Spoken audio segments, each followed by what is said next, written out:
तुम्हारे जीवन का क्षण है, तुम्हारे जीवन की जो आयु है उसका आंकलन कर लो कि हमें समाज में अधिकतम कितना जीवन जीना है और इसका हम अगर उपयोग कर रहे हैं या दुरुपयोग कर रहे हैं, इसका हमको लाभ क्या मिलेगा।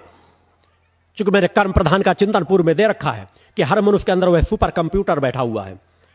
वही प्रकट सत्ता को बार बार आपको विचार करने की जरूरत नहीं है। आपकी अच्छाई या बुराई उस सुपर कंप्यूटर पे फीड हो रही है।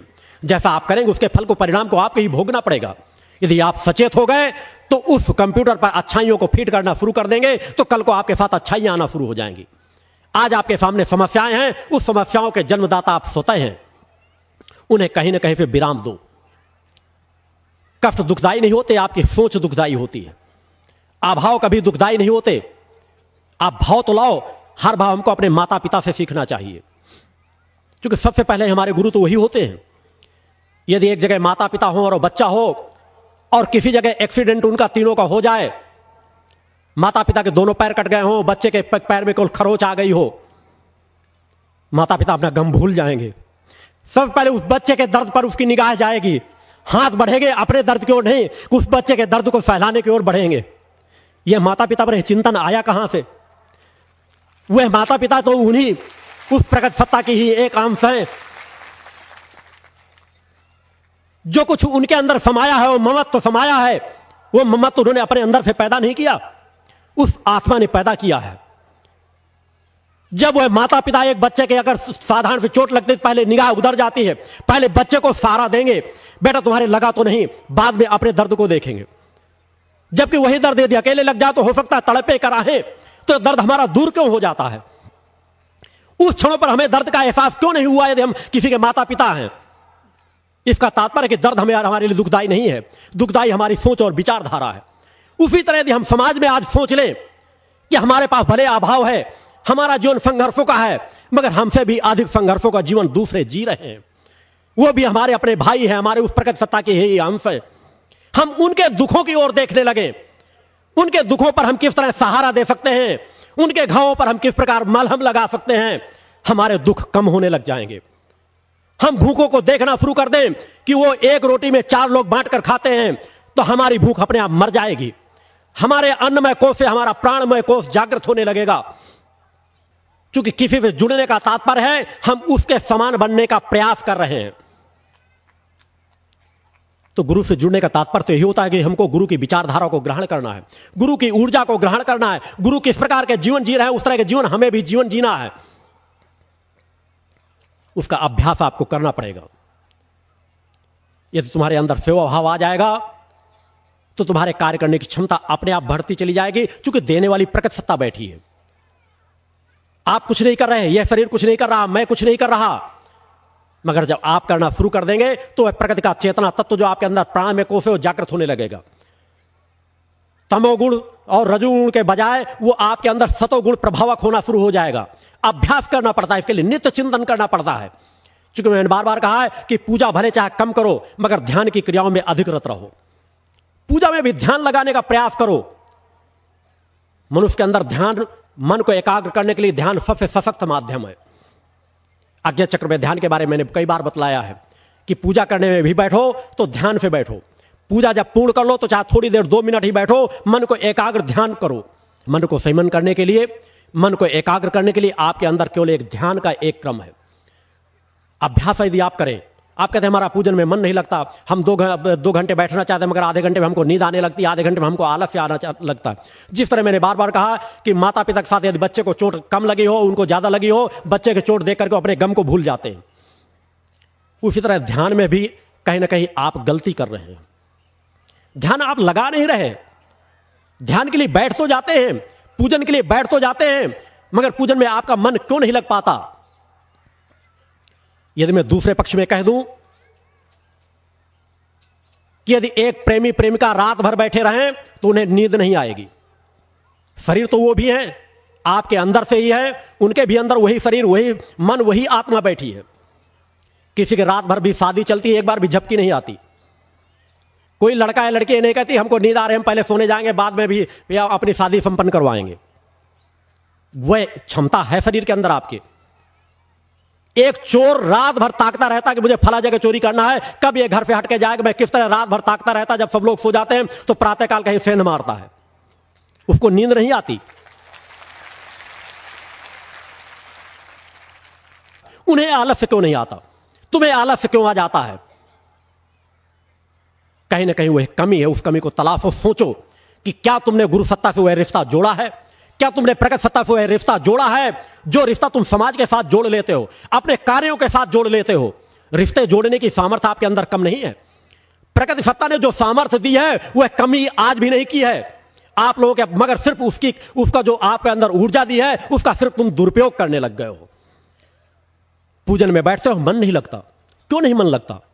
एक तड़प नहीं है, तड़प नहीं अपनी मां से मिलने की, तड़प नहीं अपनी प्रकट सत्ता से मिलने की। हम जिसके अंश हैं वह माता आदि शक्ति जगदम्बा के प्रति हमारे भाव पक्ष नहीं जागृत हो पाते। वह हमारा चिंतन नहीं बन पाता कि हम उस प्रकट सत्ता में मिलने के लिए जो क्षण में मिल रहे हैं वो प्रकट सत्ता दे रही है, इसका हम भरपूर सदुपयोग कर लें। इससे हम कहीं भटक न जाए। ये जो क्षण में आज मिल रहे हैं हो सकता है कल मिले या न मिले। ये तुम्हारे आंखों में आंसू की अश्रुधारा आने लग जाए तो तुम्हें नींद कभी आएगी नहीं। पूरी रात बैठे रहोगे, तुम्हारा शरीर चैतन्य होगा, तुम्हारे शरीर में चेतना का संचार होगा, मगर तुम्हारी सोच कहीं भटकती रहती है। तुम सोच को लगाना ही नहीं चाहते हो। सामर्थ्य तुम्हारे अंदर है, अकर्मण्यता केवल भर गई है। उस सोच को तुम सही दिशा में जब तक यदि नहीं लगाओगे तो केवल ये समस्या तुम्हारे चारों तरफ इसी तरह घिरती चली जाएंगी। मैं चाहता हूं कि आने वाले इन 5 वर्षों में तुम हर पल सचेत रहो। तुम संकल्प लो, तुमने रक्षा कवच अपने शरीर पर डाला है और यह रक्षा कवच गुरु ने तुम्हें मां के आशीर्वाद स्वरूप दिया है।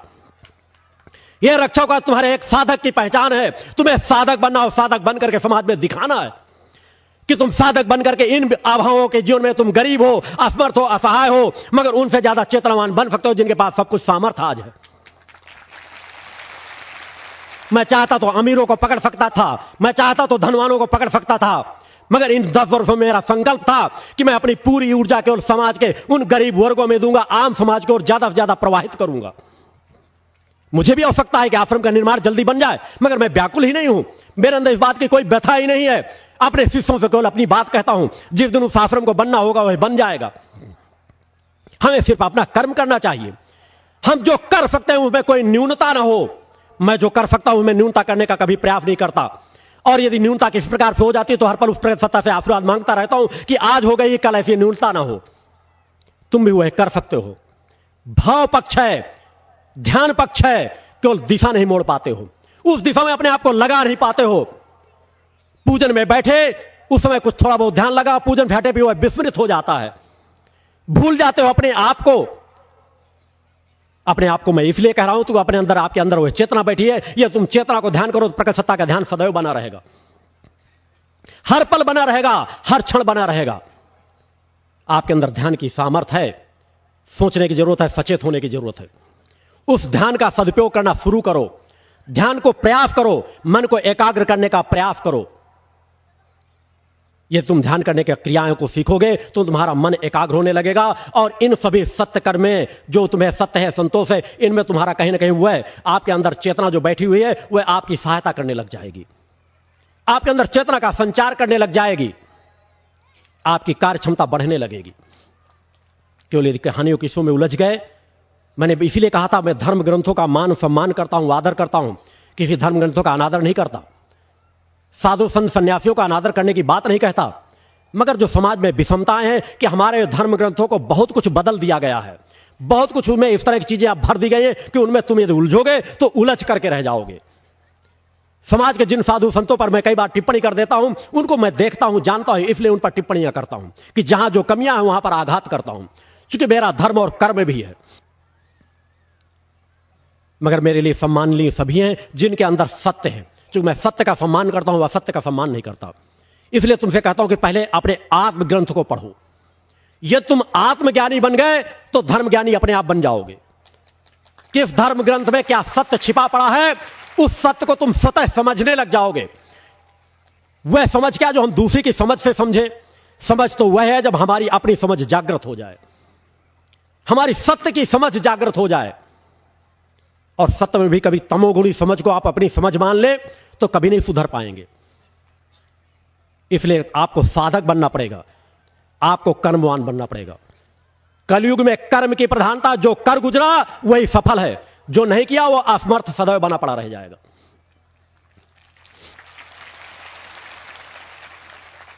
केवल नाम के सहारे हम इस भवसागर से नहीं पार उतर सकते। अगर भवसागर है तो हमें नाव खोजना ही पड़ेगा, नाव पर बैठना ही पड़ेगा, तभी हम पार उतर पाएंगे। इसलिए आपको चेतनावान बनना है, आपको साधक बनना है। आपका पास जो भी अभाव है, जैसा भी जीवन है, उसमें प्रसन्न चित्त रहना है, हर पल संतोषी जीवन होना है। एक समय का भोजन है तो उसे भी संतोष के साथ करो, आधे पेट भोजन है तो उसे भी संतोष के साथ भोजन करो, और जो भोजन किया उसके अंदर जो चेतना आ रही है उससे परिश्रमी बनो, कर्मवान बनो कि कल हम और सही रास्ते पर चलेंगे और कार्य करेंगे। अगर आज हमारे पास भोजन की कमी आई है तो कहीं ना कहीं हमारी गलती से आई होगी, अतः हम ऐसी कोई गलती आगे ना करें कि कल को भी हमारे सामने ऐसी परिस्थिति आ जाए। इसलिए तुम्हें सचेत होने की जरूरत है। जहां सत्य का सहारा लेना है, संतोष का सहारा लेना है, सेवा का सहारा लेना है, वहीं प्रकृति सत्ता के प्रति समर्पण का सहारा लेना है। यह तुम्हारे अंदर समर्पण भाव आ जाए, क्योंकि जब तक यह ज्ञान नहीं होगा कि मेरे पास जो कुछ भी है उस प्रकृति सत्ता की देन है, और प्रकृति सत्ता ने जो कुछ मुझे दे रखा है वह केवल मेरे अपने लिए नहीं दे रखा है, क्योंकि हम पूरे समाज से, पूरी मानवता से जुड़े हैं। हमें अपने लिए उतना ही सदुपयोग करना चाहिए, अपने लिए उतना ही संचय करना चाहिए जितना हमारे लिए नितांत आवश्यक है। क्योंकि धर्म ग्रंथ में सब कुछ कह रखा गया है कि यदि पुत्र करवान है, सुपुत्र है, तो हमको उसके लिए धन संचय करने की आवश्यकता क्या है। और यदि अधर्मी, अन्यायी है, भटका हुआ है, तो भी धन संचय करेगा तो बर्बाद ही करेगा। अतः धन उतना संचय करो जितना आवश्यक है, कामना धन की उतनी करो जितना नितांत आवश्यक है, मगर उस चीज की अधिक से अधिक संचय करने का प्रयास करो जिससे तुम स्वतः संतुष्ट हो सको और समाज को भी संतुष्ट कर सको। जिससे तुम संस्कारवान बनो, तुम्हारे बच्चे भी संस्कारवान बने। अतः समर्पण का भाव अपने अंदर रखो। समाज में बहुत सा ऐसा समाज है जो बहुत कुछ कर सकता है, केवल कह देने मात्र से समाज का कल्याण नहीं होगा। गरीबी मिटाना है तो एक संकल्प ले लो कि हमारे पास जो कुछ सामर्थ्य है, हम वर्ष में एक दिन का निर्णय ले लें। पहले वर्ष में निर्णय लो, फिर महीने में निर्णय आ जाए, फिर हो सकता है प्रत्येक दिन तुम्हारे अंदर ये निर्णय आ जाए कि यदि वास्तव में हमारे पास अपने जीविकोपार्जन के लिए पर्याप्त है, अपने परिवार के लिए पर्याप्त है, तो वर्ष में की कमाई का एक दिन का धन जो भी संचय हो उसे गरीबों में देने के लिए चिंतन कर लो। वैसे तो नित्य चिंतन होना चाहिए, नित्य तुम्हारे अंदर वह भाव होना चाहिए कि हम कुछ न कुछ सेवा भाव। मैंने बार कहा, मैंने भक्ति मानव कल्याण संगठन का गठन इसलिए किया है कि तुम समाज में सेवा कार्यों में बड़ी तीव्र गति से रत हो सको। तो धीरे धीरे उधर बढ़ने की ओर जरूरत है। धीरे धीरे मैं उधर तुम्हें मोड़ूंगा कि तुम्हें समाज के लिए एक वर्ष में एक दिन का ही निर्णय ले लें कि हाथ उठाकर फोटो खिंचाओ या ना खिंचाओ, मगर तुम्हारे पास जो कुछ है, जो कुछ तुमने हाथों से परिश्रम किया है, उससे जो धन तुम्हें मिला हो, एक दिन का धन गरीबों के लिए दान कर दो। जो सबसे गरीब तुम्हें लगे उसे सहारा दे दो। वह चिंतन यदि आप अपने अंदर पैदा करें तो आप सब कुछ कर सकते हैं। उधर तुम्हें सोच ले जाना पड़ेगा, उधर अपने विचारों को मोड़ना पड़ेगा। ऊर्जा की कमी नहीं है, क्योंकि मैंने बार कहा कि आत्मा कभी अचेतन अवस्था में नहीं जाती, उसके ऊपर आवरण केवल पड़ जाते हैं। उन आवरणों को हटा दोगे, तुम्हारा शरीर कार्य करने लगेगा, तुम्हारे अंदर सामर्थ्य आने लग जाएगी और तुम्हारे कुसंस्कार नष्ट होने लग जाएंगे। मैं रास्ता बताता हूं, उस रास्ते में चलकर तुम अपनी तकलीफों को दूर कर सकते हो। यहां अनेकों लोग आते हैं, समस्याओं से क्यों समाधान पाते हैं, अनेकों बीमार आते हैं, लाभ पाते हैं। मैं नहीं कहता कि 100% लोग जो आते हैं यहां लाभान्वित हो जाते हैं, मगर मेरा मानना है कि कम से कम 75% व्यक्ति लाभान्वित अवश्य होते हैं। कुछ संस्कार, कुछ कर्म ऐसे होते हैं जिनका फल मनुष्य को भोगना नितांत आवश्यक होता है, मगर उनमें भी प्रकृति का सहारा मिलता है, मगर वो समझ नहीं पाते। कष्ट हो सकता है कम करके आते हूं। इन 10 वर्षों में ऐसा नहीं, यहां पे अगर मैं कहता हूं आज भी सैकड़ों ऐसे सदस्य बैठे होंगे जिन्हें डॉक्टरों ने कह रखा था जो निसंतान थे उन्होंने इस स्थान पे मां की कृपा से संतान की प्राप्ति की है। सैकड़ों सदस्य इस स्थान में बैठे हैं, उनसे चाहेंगे तो आप बगैर मेरे रहने में मिल सकते हैं। कभी भी चाहे जब कार्यक्रम चल रहा हो तो उनसे कह दे उन चीजों में समय नष्ट नहीं करना चाहता कि उनको मैं खड़ा कराऊं, आप देखें, चूंकि देखेंगे आप तब जब मैं इस स्थान पर नहीं रहूंगा तो आप भरपूर उनको देखेंगे, उनसे मिलिएगा। अनेकों ऐसे असाध्य रोगों से ग्रसित व्यक्ति जो अनेकों जगहों से होकर के आए थे, यहां से लाभ प्राप्त किए हैं। एक नहीं, सैकड़ों प्रमाण तुम यहां से दिए जा सकते हैं, सैकड़ों प्रमाण मिल जाएंगे। सहारा सबको मिलता है। जब उन बीमारों को लाभ मिलता है तो आपके अंदर भी उतनी ऊर्जा कार्य करती है, मगर वो ऊर्जा आपके जीवन में किस दिशा में कार्य करती है केवल तुम उसे समझ नहीं पाते हो। यदि समझना शुरू कर दोगे तो तुम्हें उसकी समझ भी आने लगेगी कि अगर हमने 2 मिनट उस आश्रम में व्यतीत किए थे तो 2 मिनट का हमको फल क्या मिला। मैं नहीं कहता तुमको आने वाले अगले जन्म में फल मिलेगा, मैं हर क्षण फल देता हूं, हर तत्काल उसका फल आपके साथ जुड़ता है। मैंने कहा मैं एक क्षण किसी का ऋणी नहीं रहता, मगर जब आप कर्मवान बनोगे, तुम्हारी सोच भी इस दिशा के लिए जाती है, तो उस सोच का भी फल देने के लिए मैं तत्पर रहता हूं। क्योंकि जब सत्य होता है तो सत्य कभी किसी के साथ असत्य का व्यवहार नहीं करता। पर तुम्हारा जब नाम स्मरण मात्र सोचते विचार भी बनते हैं, उन विचारों का भी फल मिलना शुरू हो जाता है। मैं नहीं कहता कि तुम जब मेरे 108 इन महादिव्य जो आरतियों के लिए मैं आपका आह्वान करता हूं कि 108 दिव्य महाआरतियों को पूर्ण कर लोगे तो तुम मेरे सिद्धाश्रम धाम की प्राप्ति कर लोगे। क्योंकि मैं इसकी उस पराकाष्ठा का फल जो आपको है उसका ज्ञान मैंने कराया है। क्योंकि गुरु का कार्य है जिस लक्ष्य को बढ़ा रहा है उसकी अंतिम सीढ़ी तक का ज्ञान आपको करा दे।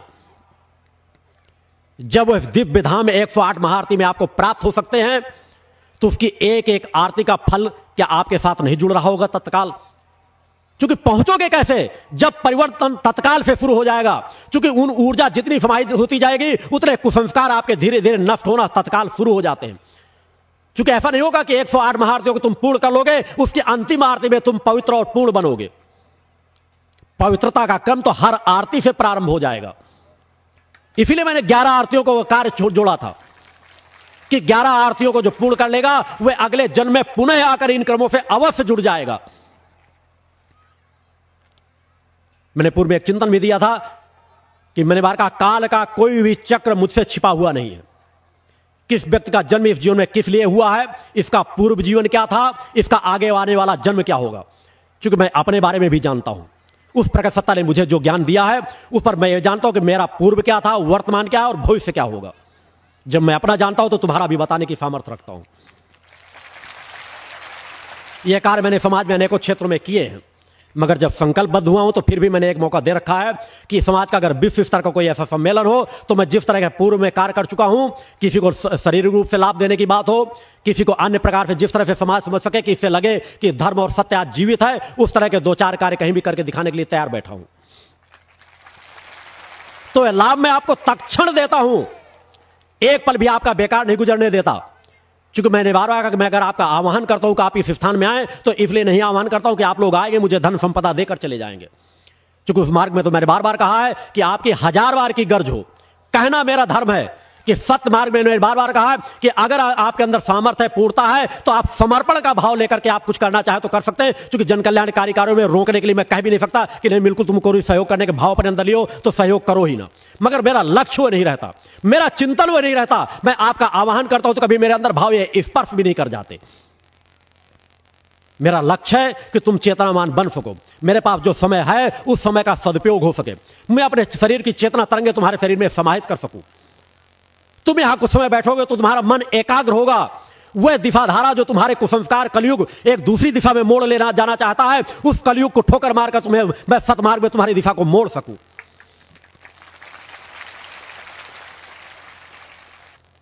क्योंकि मैंने बार कहा मैं साधक का जीवन जीता था, साधक का जीवन जीता हूं, साधक का जीवन जीता रहूंगा। मैं कभी नहीं कहता, मैंने आज तक कभी मेरे चिंतन में आया होगा कि मैं कोई देवता का अवतार हूं। मैं कभी नहीं कहा कि मैं कोई देवता हूं। मैंने कहा मैं ऋषित्व का जीवन जीता था, ऋषित्व का जीवन जीता हूं और ऋषित्व का जीवन जीता रहूंगा। मुझे अपने आप का ज्ञान है और ऋषि भी ऋषित्व के किसी भी जन्म में किसी भी काल में आया होगा तो कोई सिद्ध साधक कभी धन का सहारा लेकर के साधना सिद्धियों को बढ़ ही नहीं सकता। हर काल में मेरा जो भी जीवन गुजरा होगा वह केवल साधना की शरण में जाकर, प्रकट सत्ता की शरण में जाकर ही गुजरा होगा। इस 10 वर्ष पूर्ण होने के शुरू में भी पिछले, चूंकि मैंने मुझे कहा जो मुझे कल करना होता मैं पहले आज ही कर लेता हूं, कहीं गलती ना हो जाए। इस 10 वर्ष के पूर्ण शिविर होने पे, चूंकि मैंने बार कहा माता जी तो पूर्व के शिविर में जो जब प्रारंभ हुआ था आश्रम की स्थापना थी तब थी, उसके बाद दिवंगत हो जाने की वजह से आज वर्तमान में सशरीर उस रूप में नहीं थी, अन्यथा वे भी उपस्थित होती, मगर पिताजी दंडी सन्यासी के रूप में समाज में थे। मेरा चिंतन था कि 10वें वर्ष पूर्ण होने पे आप सब लोग कम से कम उनके भी उनको देख सके, समझ सके, जान सके कि अगर ये शरीर भी आया तो कम से कम एक दंडी सन्यासी का जीवन, चूंकि मैंने कहा अगर उनका जीवन आज दंडी सन्यासी के मार्ग में गया है तो कहीं ना कहीं उनके अंदर संस्कार रहे होंगे और जो भदवा ग्राम के मेरे यहां लोग बैठे हुए हैं उनसे भी आप मिल सकते हैं कि बचपन से जब से मैंने आंखें खोली, जब से मैंने देखा पिताजी को पूजन करने का एक कक्ष अलग बना था, एक तख्त, एक कमरा अलग बना था, और वहां आरती पूजन के कार्यक्रम मैंने जब से होश संभाला तब से देखा। तो धर्म जीवित था, उस धर्म के बीच मुझे भी सहारा मिला। इसलिए मैंने कह रहा है कि आप भले पूर्ण हो, परिपूर्ण हो, जितनी भी क्षमता हो, आप पड़ोसी को भी ध्यान देने का प्रयास करो कि जब हर एक को आप धर्मवान बनाने का प्रयास करोगे तो नवीन जन्म आपका जहां भी होगा तो कम से कम वहां तत्काल आपको मां की आरती सुनने को मिलेगी। मुझे तो मां की आरती सुनने को, धर्म का सहारा जरूर मिला, मगर मां की आरती सुनने को नहीं मिली। यह तो माता भक्ति की कृपा थी कि मेरा वह ज्ञान जो अजर अमर अविनाशी प्रकट सत्ता का की देन थी, वह कभी इस चेतना से मिट नहीं पाया। पिताजी भगवान विष्णु की साधना करते थे, रामकृष्ण की साधना करते थे, आरती हुआ करती थी, मगर माता भक्ति की साधना का ज्ञान केवल प्रकट सत्ता की आंतरिक प्रेरणा से ही मुझे प्राप्त हुआ, और उस मार्ग में मैं बचपन से ही केवल माता भक्ति की आराधना कर मुड़ता गया और धीरे धीरे अपने परिवार समाज के लोगों को भी धीरे धीरे उस दिशा में जोड़ता चला गया।